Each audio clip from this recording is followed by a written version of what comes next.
రాష్ట్ర కొత్త డీజీపీగా బాధ్యతలు స్వీకరించారు సీనియర్ ఐపీఎస్ అధికారి జితేందర్. ఇప్పటివరకు డీజీపీగా ఉన్న రవిగుప్తాను హోంశాఖ స్పెషల్ చీఫ్ సెక్రటరీగా బదిలీ చేసింది రాష్ట్ర ప్రభుత్వం. రవిగుప్తా స్థానంలో డీజీపీగా నియమితులయ్యారు జితేందర్.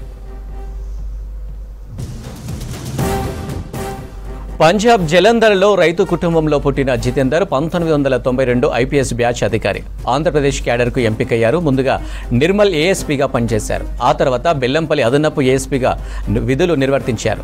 అప్పట్లో నక్సల్స్ ప్రభావం ఎక్కువగా ఉన్న మహబూబ్ నగర్, గుంటూరు జిల్లాల ఎస్పీగా ఉన్నారు.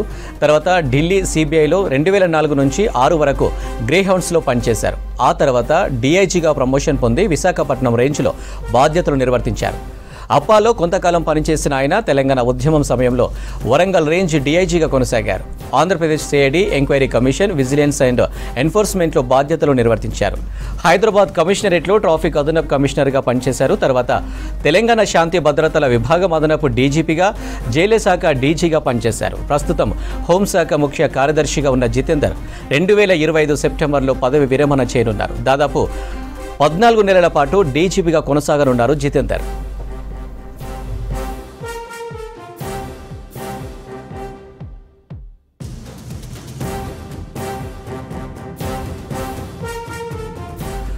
రాష్ట్ర కొత్త డీజీపీగా బాధ్యతలు స్వీకరించారు సీనియర్ ఐపీఎస్ అధికారి జితేందర్.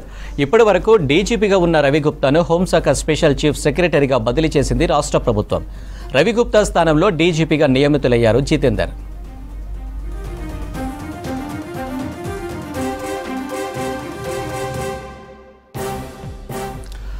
పంజాబ్ జలంధర్లో రైతు కుటుంబంలో పుట్టిన జితేందర్ 1992 ఐపీఎస్ బ్యాచ్ అధికారి. ఆంధ్రప్రదేశ్ క్యాడర్కు ఎంపికయ్యారు. ముందుగా నిర్మల్ ఏఎస్పీగా పనిచేశారు. ఆ తర్వాత బెల్లంపల్లి అదనపు ఎస్పీగా విధులు నిర్వర్తించారు. అప్పట్లో నక్సల్స్ ప్రభావం ఎక్కువగా ఉన్న మహబూబ్ నగర్, గుంటూరు జిల్లాల ఎస్పీగా ఉన్నారు. తర్వాత ఢిల్లీ సిబిఐలో 2004 నుంచి 6 వరకు గ్రేహౌండ్స్లో పనిచేశారు. ఆ తర్వాత డీఐజీగా ప్రమోషన్ పొంది విశాఖపట్నం రేంజ్లో బాధ్యతలు నిర్వర్తించారు.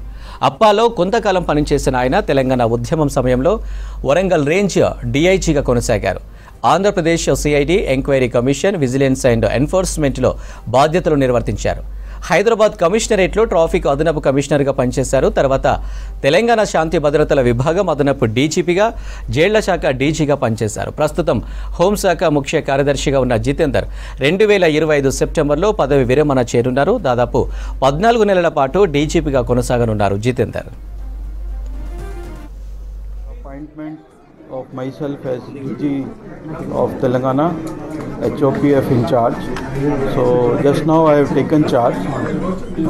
I will try to do my level best, and I understand the priorities of the government, that we should maintain law and order, prevent crime, especially sensational crime, and narcotics has been another priority area for the government.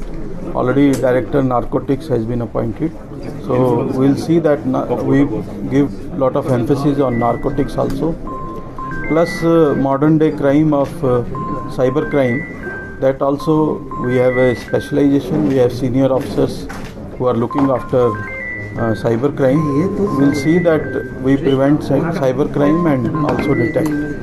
So I will try to do my level best, and we'll see that Telangana is always peaceful and remains peaceful.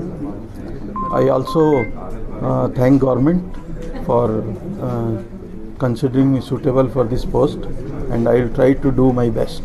Thank you everyone.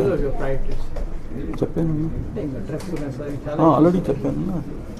So government has clearly said that narcotics is one of the priority for the government, and already Narcotics Bureau has been appointed. Sanction is there, and recently CM Garu has flagged up the vehicles also, and some manpower is also sanctioned. So we see that we have good control over the narcotics. As CM Garu always says that there should not be any narcotics in the state, we'll strive for that. Thank you.